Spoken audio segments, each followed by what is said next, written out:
তিনটে করে দু জায়গা, তিনটে পাঁচশো স্যার বলুন, নিন না, এগুলো বলা লাগে।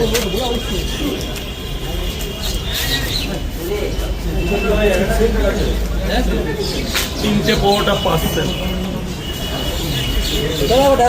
এক প্লেটে তিনটে পরোটা, আনলিমিটেড তরকারি, একটা আপেলের মতো পেঁয়াজ, একটা কাঁচা লঙ্কা দিয়ে 30 টাকা, যাতে হবে না ট্রেনেরও টিকিট। স্যার বলুন, 50 টাকা প্যাকিং করে দিন, 50 টাকা প্যাকিং। আপনার তিনটে করে দাঁড়া এমনি খাবে তো একটু দাঁড়া, আমি খাবো না নিয়ে যাবো। হ্যাঁ, এক প্লেটে তিনটে পরোটা, আনলিমিটেড তরকারি, একটা আপেলের মতো পেঁয়াজ, একটা কাঁচা লঙ্কা দিয়ে 30 টাকা, যাতে হবে না ট্রেনের টিকিট।